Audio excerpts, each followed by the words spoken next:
Peter Sakulia, ni afisa maendeleo ya jamii na mratibu wa mradi wa Chaguo Langu Haki Yangu. Na kipekee sana kama halmashauri ya wilaya ya Kishapu, tukiwa kama wanufaika wa mradi na watekelezaji wakubwa wa mradi, tunalishukuru shirika la UNFPA pamoja na mfadhili mkubwa ambaye ni serikali ya Finland katika kuwezesha utekelezaji wa mradi wa Chaguo Langu Haki Yangu. Sambamba na hilo, tumekuwa na watekelezaji wengi, lakini kipekee sana niseme kwa siku ya leo tumekuwa na shirika la Helpage Tanzania ambao ni watekelezaji wa mradi huu, na jambo kubwa ambalo limefanyika ni mafunzo ya kuendesha midahalo au majadiliano ya makundi rika. Na kipekee sana tumeweza kuwafikia sehemu ya wawezeshaji kutoka katika jamii ambao wamepatiwa miongozo ambayo itawaongoza katika namna gani ya kwenda kuendesha majadiliano haya, ambayo mwisho wa siku yatakuwa na makubaliano ya jamii katika kuhakikisha swala zima la ukatili wa kijinsia, ukatili dhidi ya watoto na mimba za utotoni linaondoka katika jamii yetu. Katika kituo chetu cha VETA tumefanikiwa kuwa na jumla ya kata 3 ikiwa na wawakilishi kutoka katika kata zote, ikiwa ni watu 12 kutoka kwa kila kata, ambapo kwa kata hilo tumefanikiwa kuwa na afisa maendeleo ya jamii, afisa mtendaji wa kata pamoja na wawakilishi kutoka katika kundi la wazee kwa jinsi zote na ke. Pia kwa upande wa vijana tumefanikiwa kuwa na wawakilishi kutoka kwa kundi la vijana kwa jinsi zote, sambamba na kundi la watu wenye ulemavu kwa jinsi zote. Pia kwa namna ambavyo wamepata mafunzo, tunaamini kwamba wataenda kuwa chachu katika jamii, kwa sababu ni sehemu ya watu kutoka katika jamii husika ambayo itakuwa na jukumu la moja kwa moja kushirikiana na wanajamii katika makundi husika ambao nimeyataja kwa rika ambazo tumezitaja, ambazo tumeona tunaweza kuwa nazo kama sehemu ya waleta mabadiliko katika harakati za kuepukana na changamoto ya ukatili wa kijinsia na ndoa za utotoni, na ukatili hasa dhidi ya wanawake na akina mama na watu wenye ulemavu. Katika sehemu ya mafanikio ambayo tumekuwa nayo, cha kwanza tumepata ongezeko la muda wa utekelezaji wa mradi ambao ilikuwa tumalize kwa kipindi hiki cha mwezi wa 3, lakini tumesogeza hadi mwezi wa 12, na ni kutokana na matokeo ambayo yamepatikana kupitia utekelezaji wa shughuli ambazo zimefanywa sambamba kwa kushirikiana na shirika ambaye ni mdau ambaye tuko naye kwa siku ya leo pamoja na wana Kishapu kwa ujumla. Hivyo ni rai yetu kuendelea kuwaalika na kuwakaribisha watu wengine kuendelea kushiriki vizuri katika kuhakikisha lengo la kuondokana na changamoto ya ukatili wa kijinsia, mimba za utotoni na ndoa za utotoni katika halmashauri yetu linaondoka. Sambamba na hilo, bila kusahau kundi kubwa la wazee, hasa watu wenye ulemavu. Kwa ni rai yetu kwa shirika kuendelea kushiriki pamoja na halmashauri katika kila jambo ambalo linaonekana katika namna moja au nyingine litakuwa na mchango katika kuondokana na changamoto hizi ambazo zimeonekana au ambazo zitaainishwa na washiriki kupitia midahalo au mazungumzo ambayo wataenda kufanya katika kata zao. Kwa majina naitwa Paul Palaso, ni afisa ustawi wa jamii, niko halmashauri ya wilaya ya Kishapu. Kwanza kabisa tunashukuru sana shirika la Helpage kwa jitihada ambazo linaendelea nazo katika kuhakikisha kwamba ukatili wa kijinsia unatokomezwa katika halmashauri yetu ya Kishapu. Kwa hiyo kwa mfano kwa siku ya leo tumeweza kujifunza vitu vingi, lakini sana sana ni mambo ya mila. Mila siku zote zinawafunga watu kwa sababu ni sehemu ya maisha yao, na wakati mwingine wanaona kama vile ni sahihi kuziendeleza zile, lakini kupitia hii programu ya majadiliano kwa pamoja na jamii, basi ninafikiria kwamba jamii itaweza kupata suluhu la pamoja, na watajadiliana na mwishowe wataamua kufuata njia ambayo inaweza kweli kukomesha kabisa haya masuala ya ukatili wa kijinsia.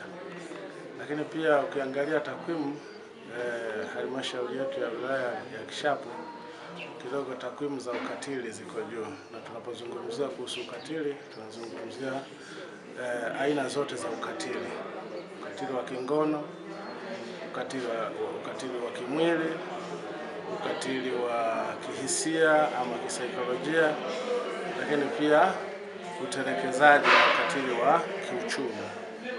Vyote hivyo ukiangalia kwenye engo zake unakuta hapako vizuri. Kwa hiyo tunashukuru mdau wetu HelpAge kwa kuja na ameweza kubuni njia ambayo moja kwa moja inalenga kwenye tatizo, kwa sababu tatizo liko kwenye jamii, na sasa elimu inapelekwa moja kwa moja tena kupitia njia nzuri ya majadiliano.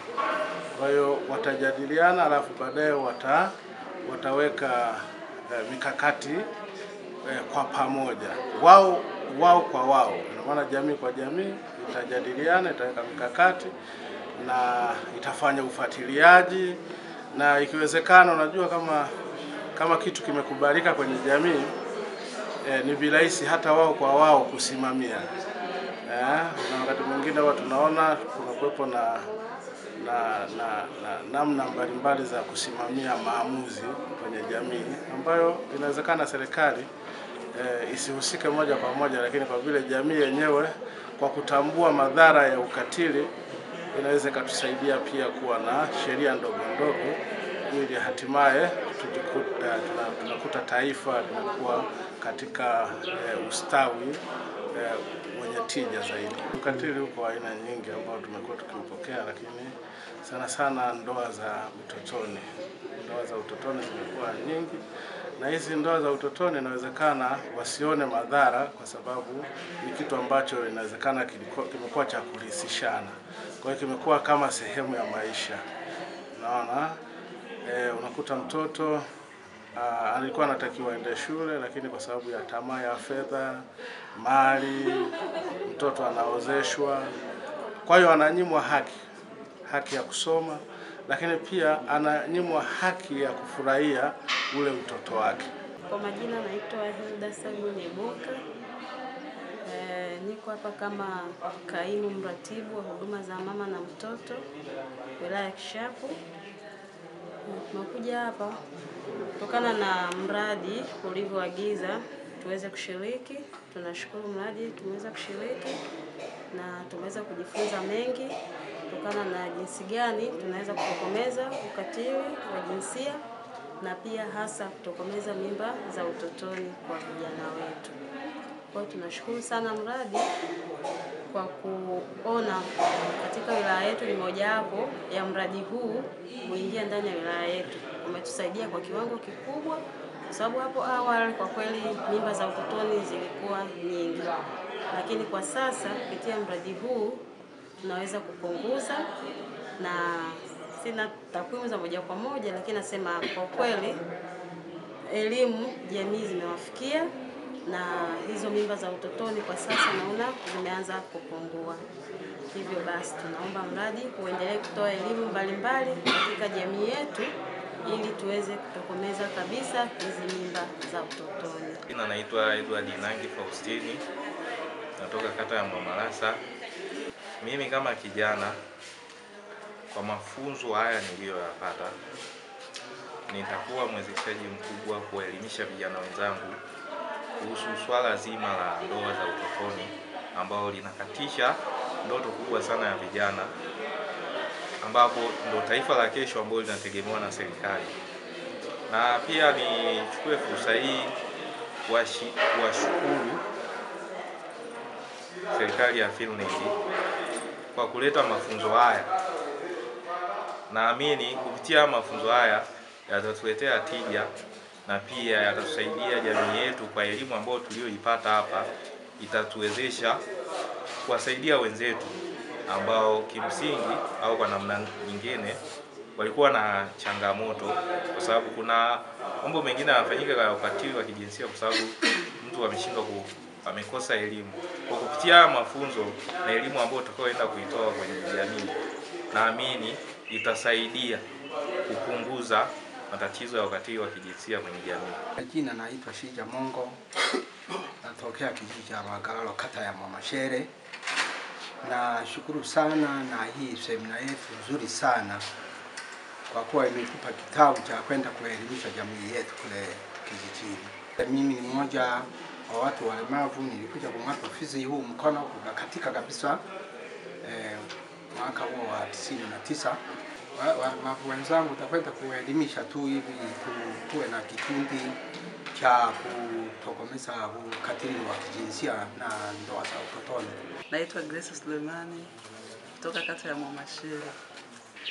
Mimi katika shirika hili nawakilisha kundi la wazee. Shirika hili limeniwezesha kuhusiana na mambo ya ukatili wa kijinsia katika makundilika. Kwa hiyo katika semina hii tumepata uelewa kwamba tunapokuwa na makundi yetu haya tuna uwezo wa kutokomeza ndoa za utotoni. Tunapowaweka vijana wetu katika kuwaelimisha kwamba ndoa za utotoni zina madhara. Kwanza kushindwa kujifungua, kutokwa damu nyingi, kwa hiyo via vyake vya uzazi vinakuwa havijakomaa. Kwa hiyo anapopata mimba katika umri mdogo lazima ataathirika. Halafu shirika hili limetuwezesha sisi kina mama kujaribu kuwaelimisha watoto wetu kutokana na mila potofu za zamani. Tulikuwa tunaweza kuwaoza watoto chini ya umri wa miaka 18 kwa ajili ya mahari, lakini sasa tumejifunza kwamba kumbe tulikuwa tunafanya kitu ambacho sio sahihi. Mtoto naye ana haki ya kuweza pata elimu, mahitaji yake ya msingi, elimu, chakula, kwa kufanya shughuli zake binafsi. Kwa hiyo ana haki mwenyewe ya kuchagua mchumba wa kuoa, kwamba niolewe au nisiolewe. Kwa hiyo kutokana na shirika hili sisi tuliopata hii semina tutajaribu kwenda kuwaelimisha wenzetu kule tunapotoka katika kata zetu waweze kuondokana na hizi mila potofu. Kwa majina anaitwa Anthony Francis Julius, kutokea kata ya Mwamashere kisha kundi. Katika shirika hili au semina hii sisi kama vijana ndio tutakao kuwa chachu ya kuelimisha jamii ambayo inatuzunguka na ile ambayo haijawahi kufika kuingia mafunzo. Lakini kupitia mafunzo haya sisi vijana tunaweza kutambua jamii na kutokomeza kabisa mambo ya ukatili wa kijinsia. Kwa jina naitwa Festo Daudi Seme kutoka kata ya Marasa. Leo nimekuja kushiriki mafunzo haya ya mradi wa Chaguo Langu Haki Yangu. Mimi ni mwakilishi kutoka kundi la wazee maarufu. Nimekuja hapa kupata mafunzo haya. Kwa kweli mafunzo haya kwa kweli nimeendelea kupata elimu ambayo itaenda kuelimisha jamii kutokana na ukatili wa kijinsia, kulingana na ukatili unaoelezwa kama kuna ukatili wa kingono, kimwili, kihisia na kiuchumi. Lakini kabla hatujapata mafunzo haya kuendelea kuelimisha jamii, hali ilikuwa ni mbaya kwenye jamii kwa kweli. Kwani akina mama walikuwa hako wazi, ili akina mama hata kama akipigwa hawezi kutoa taarifa yoyote. Hawakuwa na msaada. Inaonekana ni changamoto kubwa. Wanapigwa na kaa nyumbani, nimewahi kushuhudia matukio kadha wa kadha, mmoja ambaye alipigwa akavunjika mkono kwa kupigwa na mumewe, lakini ukiangalia sababu yenyewe hata haina maana. Kwa unevu huo, utakapoenda kutoa elimu, hii imeanza kuleta badiliko, na kuna kipindi ishike mafunzo baada ya kuenda kutoa elimu, akina mama kweli wamebadilika. Hali ilikuwa ni mbaya, watu walikuwa wanapewa mimba za utotoni. Wakiwa watoto wadogo, wengine wanakatisha ndoto zao za masomo, hata kuendelea elimu. Wengine wanapata changamoto za kiafya, wapata maambukizi ya virusi vya ukimwi pasipo kujua ni mtoto mdogo amebakwa na mtu mzima. Lakini kwa sasa baada ya kupanda kutoa elimu hii, kumekuwa na mabadiliko ambayo kwa kweli yanatia moyo. Kiasi kwamba hata jamii imeona umuhimu sasa. Ikitokea jambo, tukio, wanaripoti. Tunajulishwa, wanafika kwa viongozi, wanatoa taarifa. Badiliko kubwa limetokea kwa jamii. Kwa sasa hali inaendelea vizuri, tunaendelea kutoa elimu, kuelimisha makundilika, wazee, walemavu, watoto na wanawake. Ombi langu kwa shirika liendelee kutoa elimu kwa kweli. Liendelee kuwezesha mafunzo haya ili elimu iendelee kusambaa katika jamii yote ili kuwepo na uelewa. Lakini tunashukuru kwa shirika la Finland kwa namna pekee ambavyo wameona umuhimu kusaidia. Naomba shirika la Finland liendelee kuwezesha mradi huu kwa sababu ukatili bado unaendelea. Kwa sababu mchakato wa mabadiliko hautokei kwa muda mmoja. Hivyo inahitaji muda mpaka jamii ielewe na kubadilika, inahitaji muda. Hivyo tunaomba tuendelee kuwezeshwa kwa kweli na watu wa Finland. Naitwa Suzana Matias, natokea kata ya Ilukilo. Katika hili shirika nawakilisha sehemu ya vijana. Mimi napenda kulishukuru hili shirika kwa kutuwezesha kupatia elimu ili itusaidie dhidi ya ukatili wa kijinsia. Pia Nashukuru sana kwa ajili ya kutuwezesha, maana tumepata kitu ambacho hatukuwa nacho. Sasa hivi tukitoka hapa tunaomba tuwawezeshe na vijana wengine ambao wana uhitaji wa kuipata hii elimu. Maana hii ni elimu inatusaidia vijana wengi kuepukana na ukatili na vishawishi vya mimba za utotoni. Pia inatusaidia kujiepusha na mimba kabla ya muda. Maana vijana wengi wanapata mimba chini ya umri wa miaka 18. Hivyo tunawasihi vijana tujiepushe na vishawishi mbalimbali. Maana vijana wengi wanatushawishi, kama sisi mabinti wanatushawishi kuingia katika ngono kabla ya umri, tukiwa na umri mdogo. Pia vijana wenzangu, naomba tujihadhari sana, pia tuzidi kuelimisha wadogo zetu walio chini ya umri wa miaka 18. Wazidi kuielewa hii elimu zidi ya ngono za utotoni. Pia nalishukuru hili shirika. Pia hata sisi vijana tuliopata hii elimu, tunaomba tuzidi kuelimisha, kuwawezesha wenzetu ambao wana uhitaji wa hii elimu. Hata na nyie vijana mnaoelimishwa, natakiwa muwe na uitikio wa kuipokea hiyo elimu mtakayofundishwa.